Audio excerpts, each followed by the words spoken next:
What an amazing day we've had.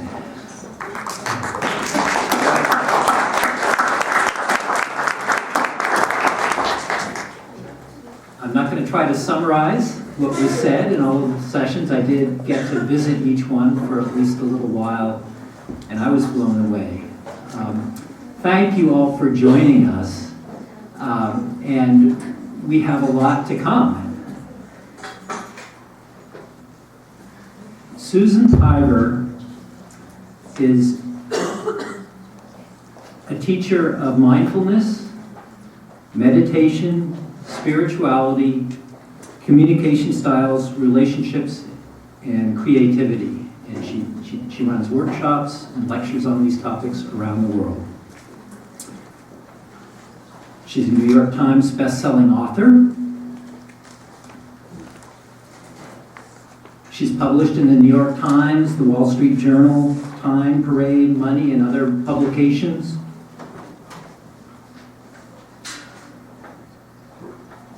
The project which I think she may be most proud of is the Open Heart Project, which is an online meditation community with 10,000 members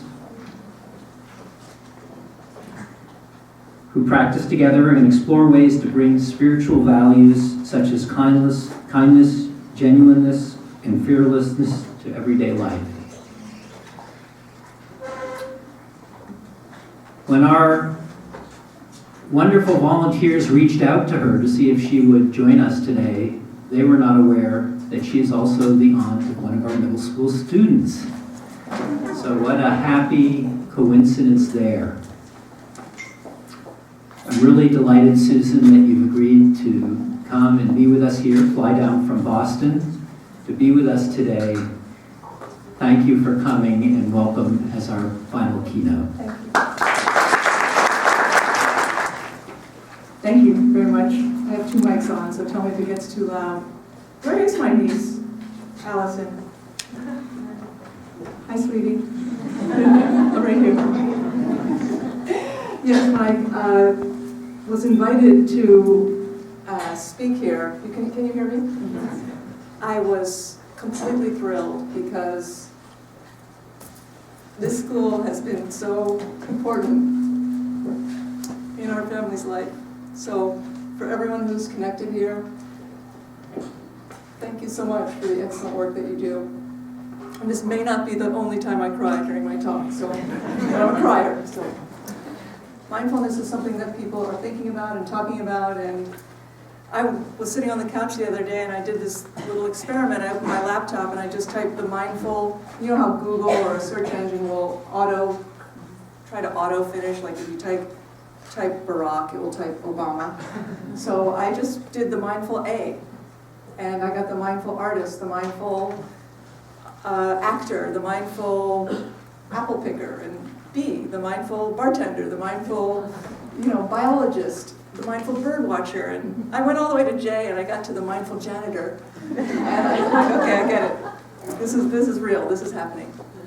So about 15 years ago, maybe some of you are aware of this, His Holiness the Dalai Lama began a dialogue with Western scientists on mindfulness, on the study of mind.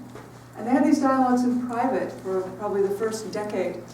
And they would have them in Dharamsala, and then they would have them somewhere in the United States, and they were always very just intimate dialogue with His Holiness and leading neuroscientists and medical doctors and psychiatrists and psychologists about the nature of mind. This must have been an extremely fascinating conversation.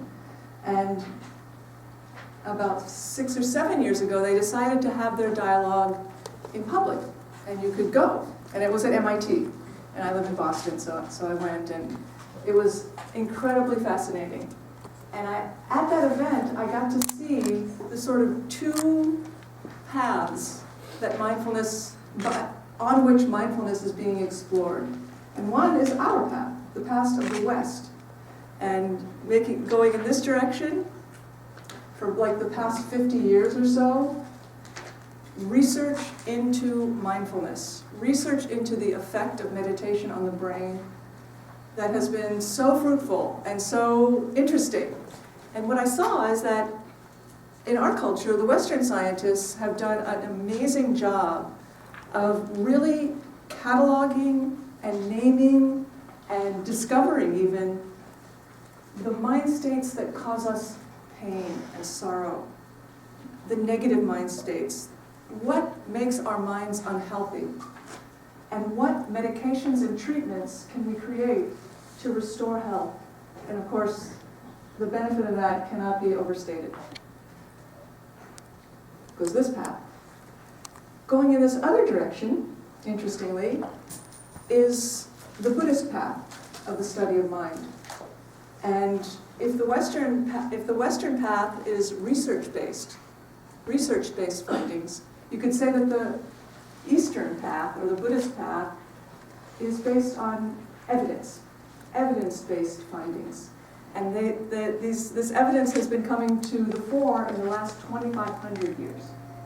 So if in the last 50 years our culture has been studying the difficult mind states, for 2,500 years the Buddhist tradition has been plumbing positive mind states. What creates sanity? What creates compassion? What creates insight? What practices can we do and what viewpoints can we hold that will give rise to not just an unstressed out mind, but a brilliant mind?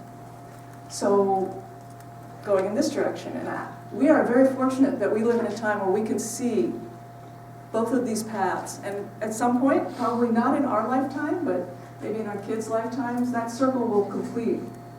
And I believe that we're going to be blessed with a really amazing body of knowledge that's plumbed both from the West and from the East on how to create not only a mind that is sane, but a world that is sane. And P.S., in the Buddhist definition, sanity is defined as enlightened. And anything that isn't a fully enlightened mind is, so it's a high bar, but hey. So,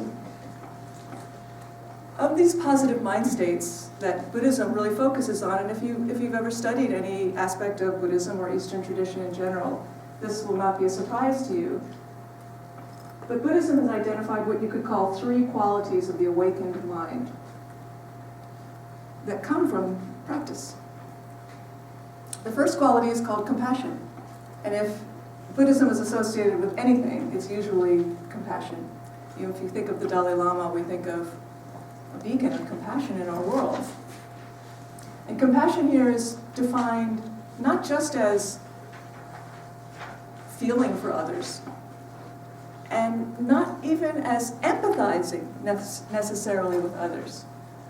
Compassion here is defined as feeling my pain in your heart, feeling my sorrow in your own bones. That's what compassion is removing the boundary between you and me, so that what affects me affects you. That's a profound definition, and I think a good one. The second state of the awakened mind is called wisdom. The awakened mind is wise. And here, wise doesn't mean full of knowledge. It doesn't mean full of learning even. It doesn't mean full of comprehension of the principles. It doesn't even mean understanding the philosophy. Here, wisdom means understanding the meaning in all things, from moment to moment. So we live in a culture where wisdom is thought to be something that is related to learning. But here, wisdom is related to view, how you view things. Buddhists often talk about view. The view. What is the view? And the third quality of the awakened mind, and perhaps the most interesting, is compassion, wisdom. Okay, yeah, got that. The third quality of the awakened mind is called power. The awakened mind is powerful. It is compassionate, it is wise, and it is powerful. And power here does not necessarily mean only confident, certain, clear. All of those things are great. But here, powerful refers to the ability to know from moment to moment whether or not you are present. And when you aren't, whether you have drifted off into hope or fear, because in Buddhist thought those are considered the only two options, that you have the power to bring your mind back. So, how do you get that? I was going to start this talk by enumerating all the benefits that science has revealed, but I believe that today you have heard what those are. So it helps you be less stressed, it helps you in treatment for depression, it even can increase happiness. So if meditation, mindfulness meditation, has all of these incredible benefits for our health, but also for our well-being, why aren't we all doing it? That's a complicated question. We're all busy, for one thing. And what is it?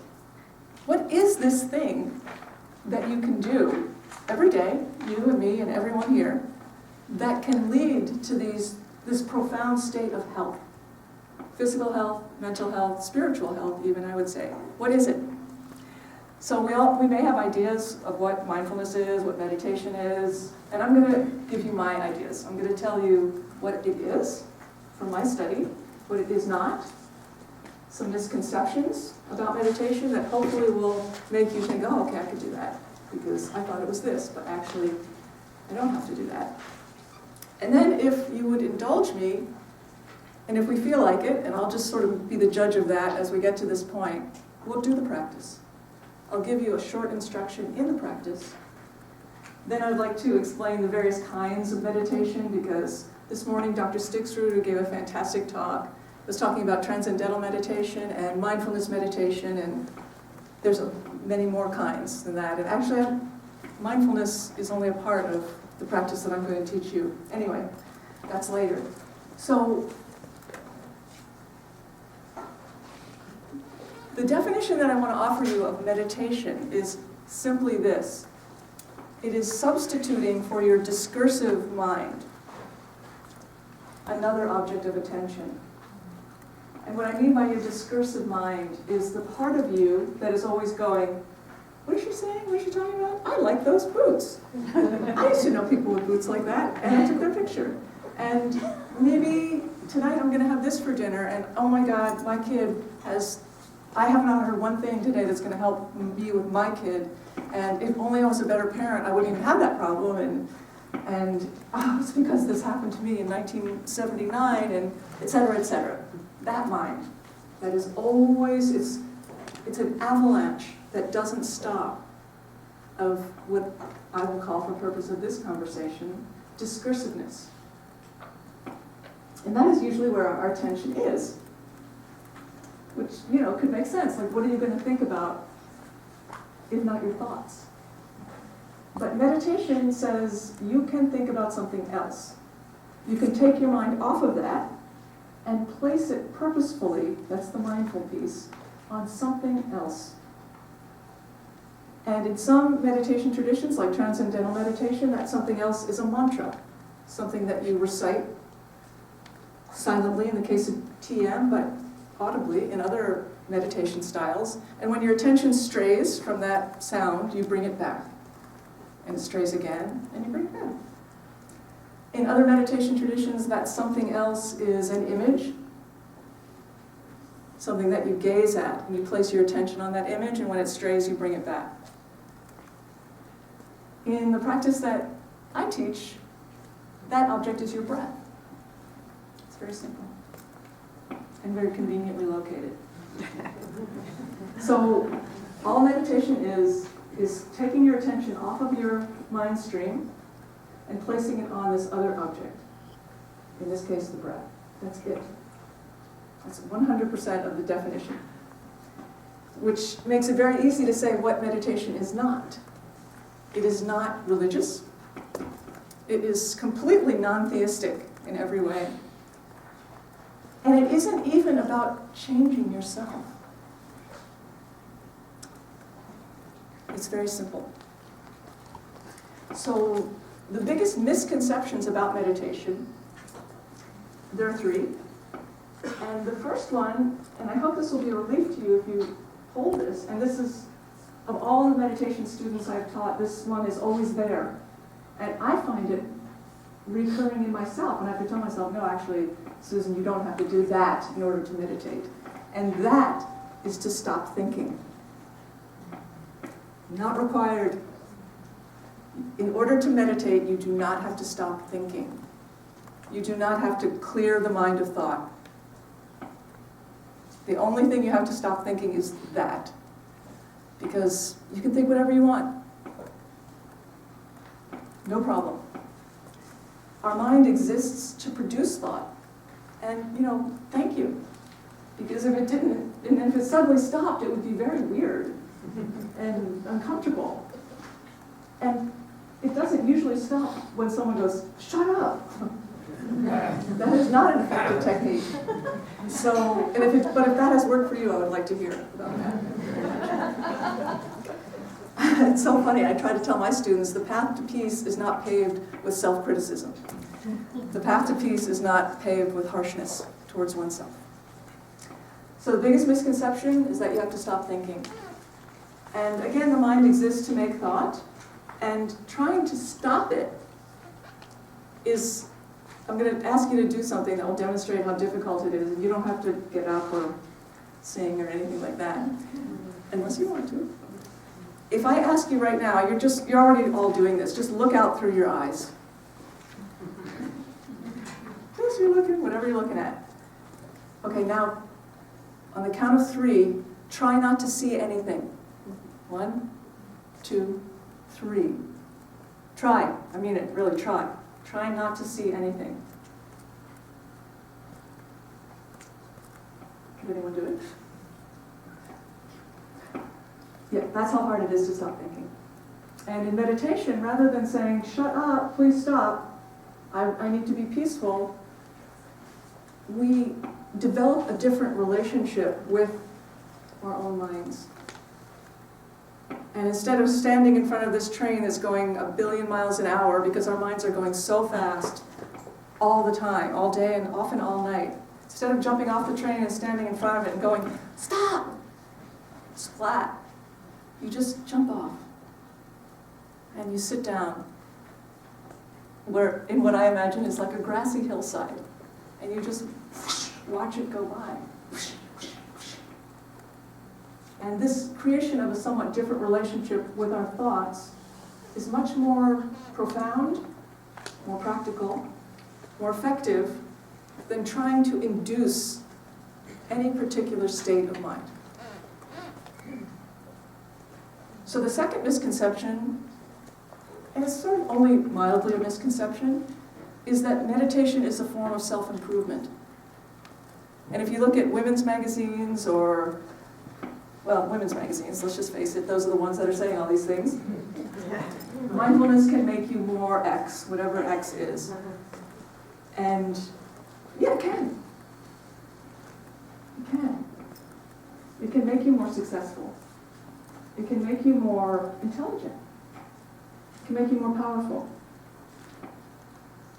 It can make you more calm. But not if you apply it as a self-improvement device. If you do it for self-improvement, it won't work. The beauty of meditation, in one sense, is that it is an opportunity to hop off the self-improvement treadmill.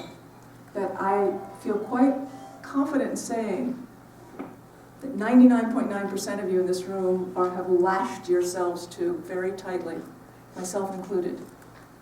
Work harder, do better, improve. If you screwed this up, you can never screw it up again. And if you did it well, it wasn't good enough. The second you can do it well, it becomes not valuable. So there's this inner atmosphere of harshness that is so painful,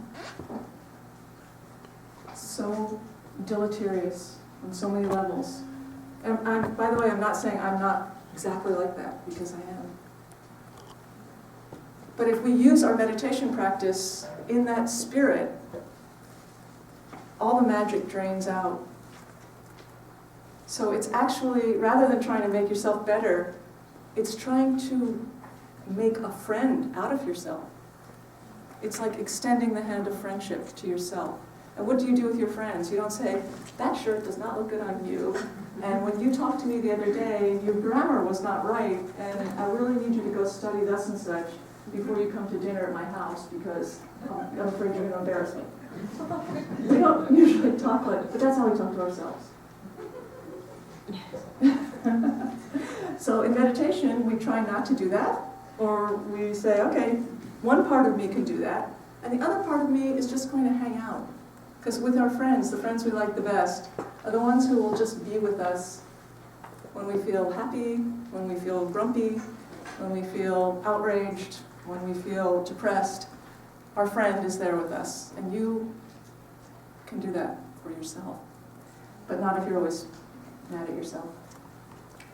And the third misconception, the last misconception, and this one is I'm sorry, I apologize in advance for this particular misconception, because I had it, and I was bummed out to find that it was incorrect view, is that meditation will make you more peaceful.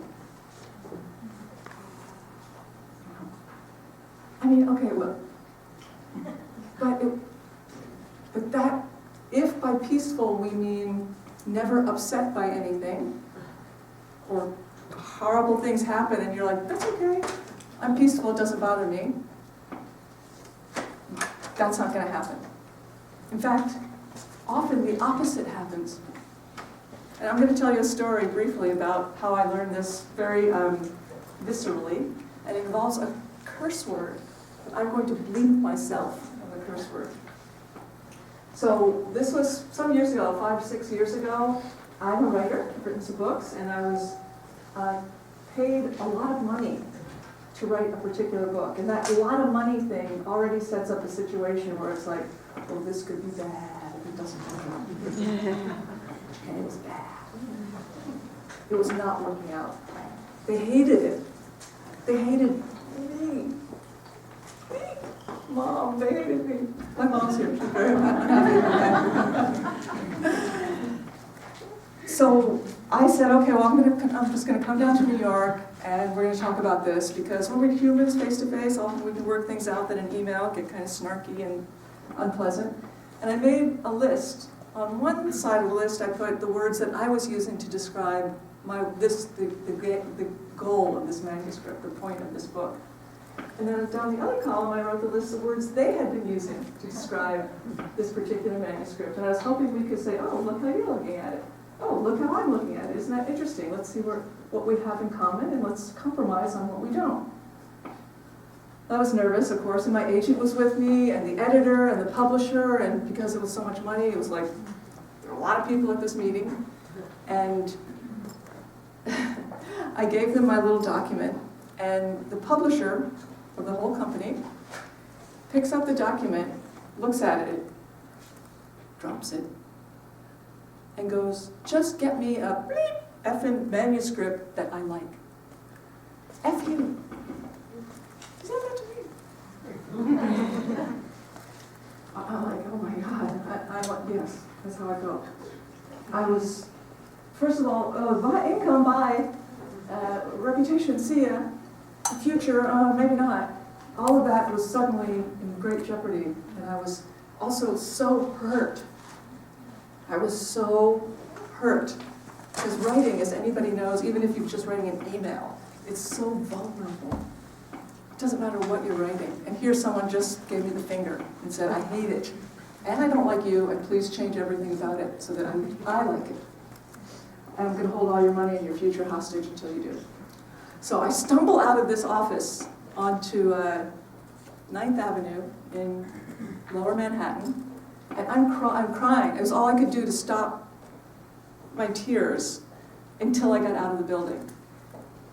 And I'm devastated, and I look up, and I see someone that I know. I see a friend of mine who's a super accomplished Buddhist practitioner, a senior student in my lineage, who is like a person that I call when I'm like, I don't understand this, can you please help me? I admire this guy so much. And he used to work in publishing. And he lived in Philadelphia. He didn't even live in New York City. But I walk out of this room, I see him, and I can't even believe that I see Michael Carroll. And he takes one look at me, and he like takes my arm, he puts it in his arm, and he's like, I'm taking you to eat. And we go to a restaurant, and I'm crying still the whole time. And I say, my practice must be so weak. And by this time I've been a practitioner for like 15 years. If one jerk can just, with 2 words, just knock me off my seat completely, my practice must be very weak. And I felt so sad that after all these years of practice and months of retreat and study and devotion and all that, that I could just fall apart. And he said, oh, so you think that if your practice is strong, you won't get upset about anything? And I said, yes. He said, no, that's not a sign of progress. The sign of progress is not how much can you not get upset by things that are really painful. The sign of progress is how quickly and thoroughly can you drive your attention into what you are feeling and hold it there to feel it. So this is different than finding peace. So a mindfulness practice enables you to feel peaceful when you are peaceful. And when you're angry, you feel the anger. And when you're jealous, you feel the jealousy. And when you're overjoyed, you feel the delight. And it all becomes very piercing. Just to walk out of your door becomes very piercing. So rather than making you more peaceful, I would say that an ongoing mindfulness meditation practice makes you more genuine. Because it connects you to your own heart. And the heart piece is actually the piece I want to focus on in our conversation, because we've heard a lot about the other pieces. So does this make sense so far? You with me?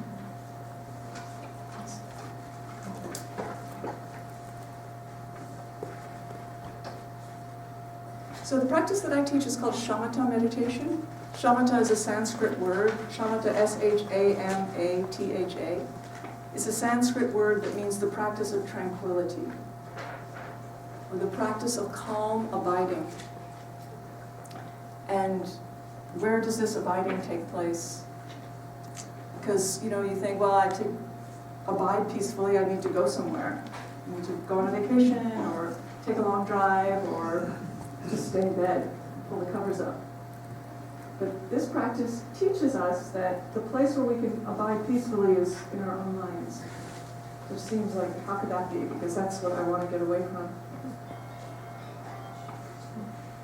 And there are 2 ways to relax with your mind. And one of them is to just get away. Changes your perspective, it's good.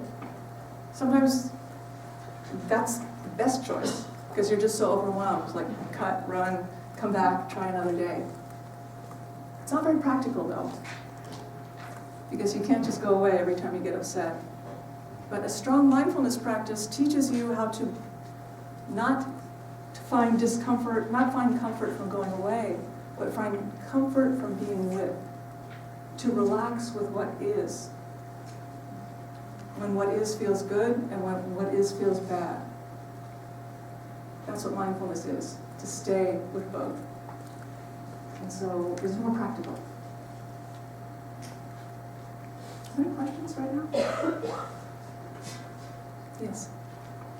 Why would you want to feel those feelings so piercing? Why would you want to go there? It's a good question. Why would you want to feel those feelings more so piercingly? Why would you want to go there? Well, what I would say is you feel them anyway.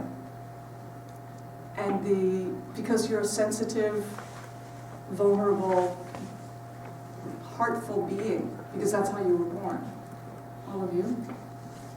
And the effort that it takes to not feel is not only more exhausting, it divorces you also from the source of creativity and love.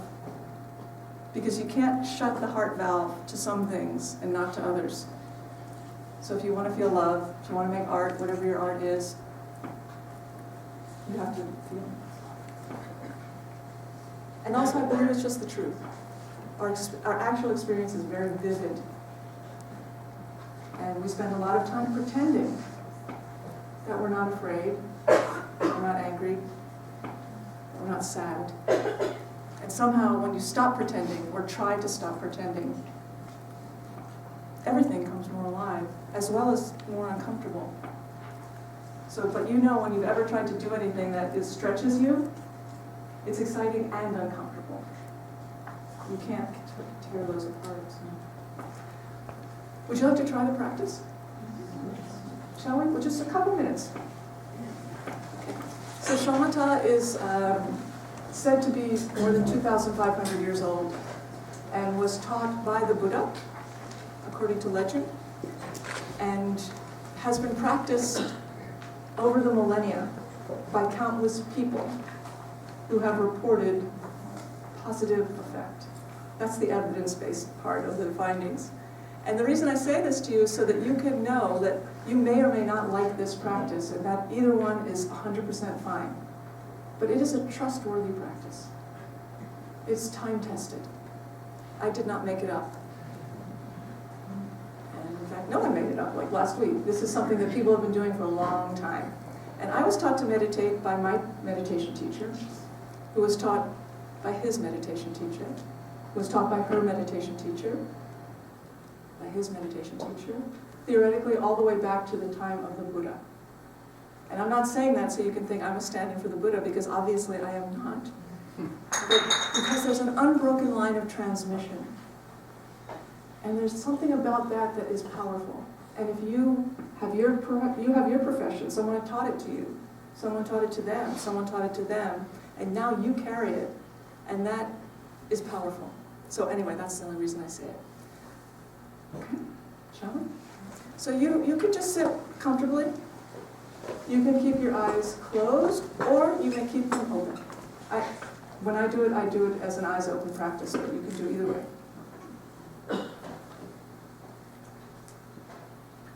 The first thing to be mindful of is your body. So just feel what it feels like to be you. I know there's parts that you like, parts you don't like, parts you're not particularly familiar with. All of that is fine. And relax means be here. So feel your weight on your chair.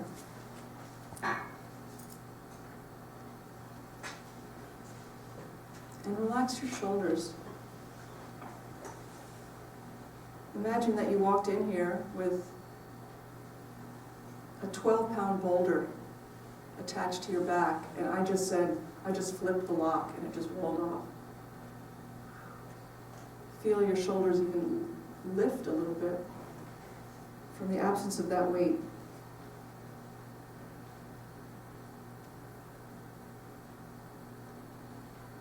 And notice that you are breathing. And beyond noticing it, feel it. Feel the breath in the body.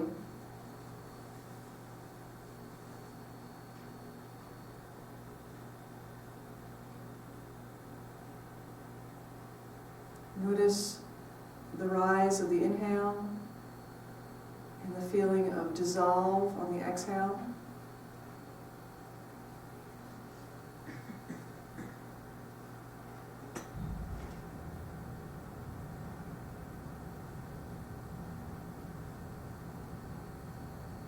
And let your mind rest on the breath, meaning follow the breath with your attention.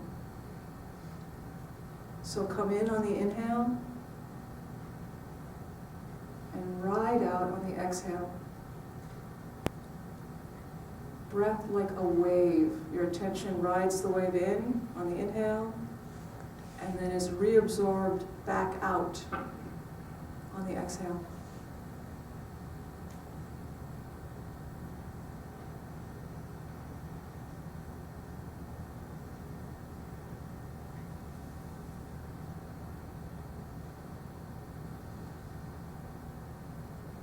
This is called resting the mind on the breath, and the mind loves to rest on the breath. Imagine it's like a hammock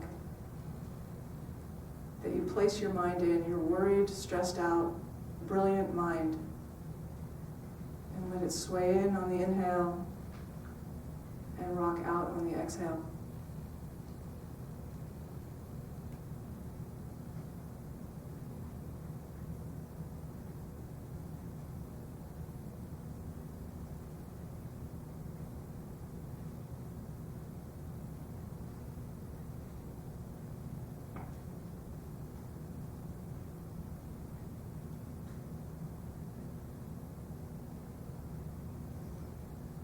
Mind, of course, continues to make thoughts, which is fine, because there's no effort to stop that.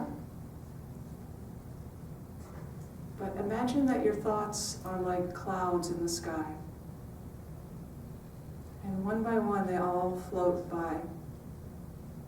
Some are beautiful and fluffy, some are dark and ominous, some are hard to see. But we are accustomed to getting carried away by one of those clouds. But in this practice, we identify as the sky. Mind like sky can hold it all. And if you notice that your attention becomes absorbed in thought rather than the sensation of breath, that is excellent, because you just saw where your mind was. And you can just let go gently. That's the operative word. Bring your attention back to your breath and take a fresh start. And the amount of fresh starts you are allocated is infinite. So we'll just sit for a minute or so.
To bring your short meditation to a close, stop meditating.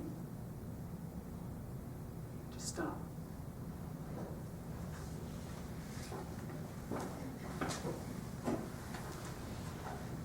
Thank you. I'm going to leave a lot of time for questions, so if you have any, please ask them. I already feel like, oh, that was nice. And I couldn't help but notice that when we were all practicing, even just for a very short time, there was a lot of stillness in the room. Suddenly felt very still. And all day coming in and out and talking and questioning and all that's good. But we didn't make the stillness. The stillness was always here. And meditation practice in many ways can just be thought of as reconnecting with that stillness that is always here. You don't have to manufacture anything. Does that make sense?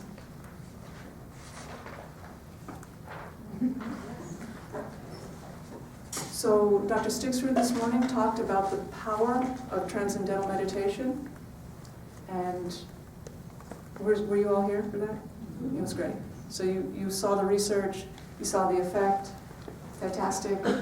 I know the least about transcendental meditation than all the kinds, because it's rooted in a Hindu tradition, and all the practices that I'm familiar with are rooted in the Buddhist tradition. When I started, I didn't even know those were different, but they are.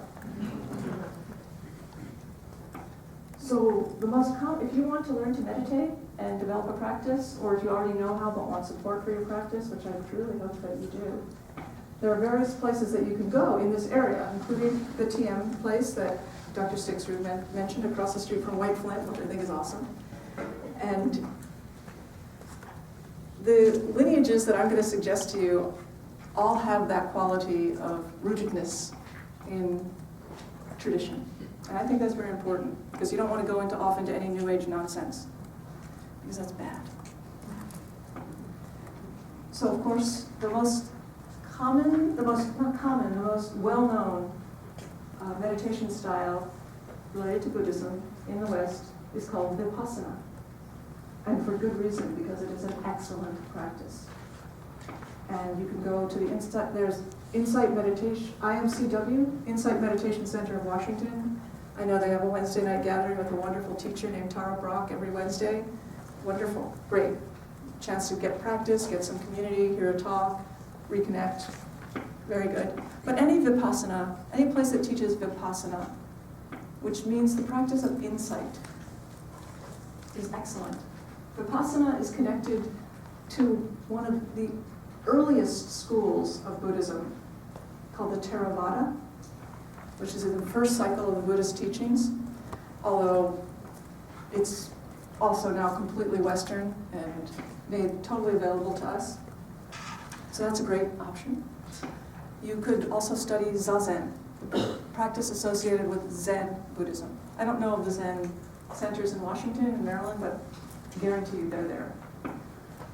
Soto Zen focuses on the two main schools, the practice of Zazen, sitting meditation, very, very similar to what we just did. And then there's Rinzai Zen, is the other main school of Zen practice that also does Zazen, but includes koan practice, which I'm sure you've heard of. Those are great. The lineage that I practice in, which I think is the best, is called the Shambhala Buddhist lineage. It's connected to a Tibetan tradition. Interestingly, Vipassana, interesting to me anyway, is connected to the first cycle of the Buddhist teachings, called the Hinayana, or foundational teachings. Zen teachings are connected to the second cycle, called the Mahayana, the greater vehicle, where the teachings are focused on compassion. And Tibetan teachings are focused in the third and final cycle of Buddhist teachings, called the Vajrayana. And the Vajrayana schools only took root in Tibet and Bhutan. And so Shambhala is connected to two of the four main Tibetan schools. And the focus, they're all, you can't say they're the same, and you can't say they're different. They very much are similar, but they have different both stylistic details, some with the eyes open, some with the eyes closed. But there are also different cultural differences. If you walk into a Zen center, it's very elegant and austere and black and gray, and well, you just wake up just walking in there. That's cool. If you go into a Tibetan shrine room, it's like, oh, there's all sorts of plumage. There's tankas and colors and iconography, and it's just a different feel. But not that different. Did you have a question? Yes. I had a question about medieval Christian meditation. I've heard a little bit about it. I don't know one single thing about that. Does anybody know about medieval Christian meditation styles? I would Google that. And then Washington. But I'm sure it's there. Obviously there's a contemplative side of every religion. So in conclusion, and I'll leave time for questions if you have any, I want to point out the overriding quality of mindfulness meditation, and I'm sure of TM too, only I don't know about it. And it's a quality that's in extremely short supply, and it's a quality that if we apply it to our lives and the lives of our children, I think tremendous benefit can accrue. It's a quality, and I'm going to tell you what it is in a second, not trying to be mysterious, that is the opposite of what we're usually told to do if we want to improve anything, ourselves, our lives, our situation. And that quality is called gentleness. When I first heard that, I started to cry. Meditation is the practice of becoming gentle with yourself. Doesn't mean you're like, oh, cool baby, everything is great. Gentle here means allow. Allowing your experience to be what it is. So when you feel you're a genius, you allow your genius. And when you are utterly confused, you allow your confusion. And when you're completely bored, you allow your boredom, and so on. And there's something about this quality, is when you cultivate gentleness toward yourself. This is going to sound extreme, but I stand by it. Everything changes. Because when you hold your experience with kindness, you are gentle towards others. And when you are gentle towards others, your relationships also soften and deepen. And we're taught that if we want to make it in the world, we have to be tough. And on one level, that's true. Nobody can be a sap. Nobody can be stupid. But if you want to plumb the depth of the meaning of your life, I would say that gentleness is more effective than any other acquisitive type of action. The most valuable things in our world, and again, I know this sounds extreme, but I'm standing by it anyway. What are they? Love, wisdom, creativity, insight. When we really look at our lives, these are the things that we really value. And all of those things have one thing in common. And I'm not going to make you guess what it is. They are all things that we receive.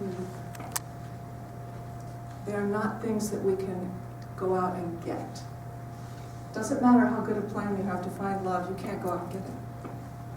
Or how great your artistic vision is, and I want it to mean this, and I want it to be shown here, and I want it to do that. When it comes to making it, you have to receive the creative inspiration. So all the things that we value the most are things that we receive. I find that very interesting. And we're not taught how to be receptive. Women, maybe we have a little bit of an advantage. But meditation places you in this receptive state, which is the foundation of which is gentleness.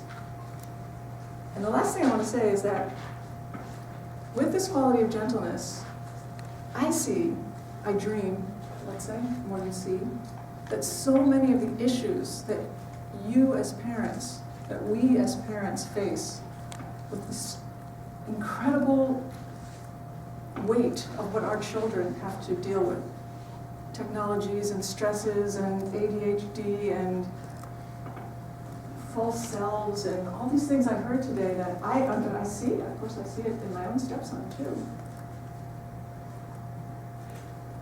These things really diminish the quality of life. It's an obvious thing to say. Mindfulness is more than a path to well-being, let's say. It is a way to be kind. It is a way to be patient.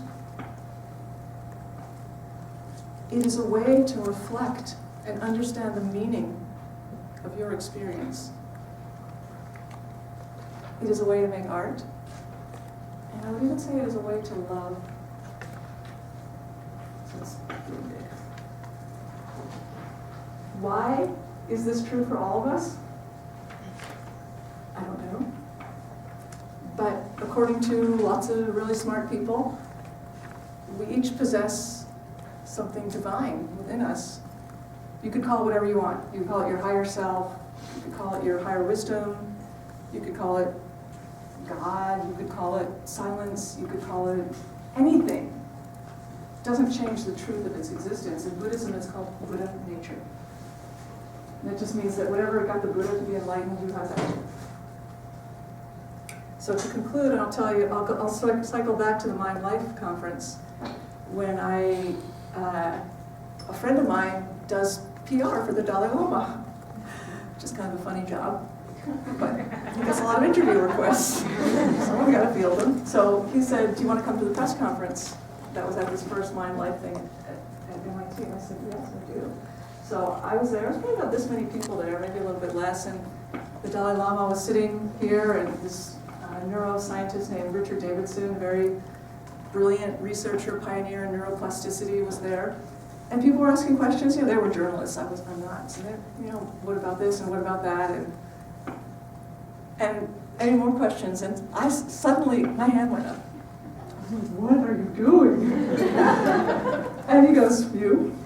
And I say, "Your Holiness, has anything that you've learned in your decade of dialogue with Western scientists changed your view of Buddha nature?" It's a central teaching in Buddhism. And you know what he did? He cracked up. He just started giggling. And he started pointing at Richard Davidson, going, "Oh, when you start studying Buddha nature, that's what I'm going to know," or really, ha ha ha ha, that's... And then he looked right at me and he said, "Too soon to tell." That was...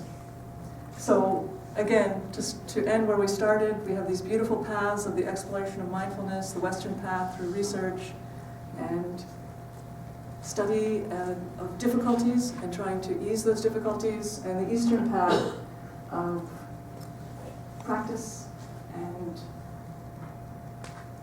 trying to source our natural sanity. So thank you for listening. Is the practice, the quality of becoming gentle. I feel like I've become more gentle during this last hour. I feel like the room has. Thank you very much for capping a really wonderful day. Thank you, Sue Marnie, for putting this together with a host of other volunteers.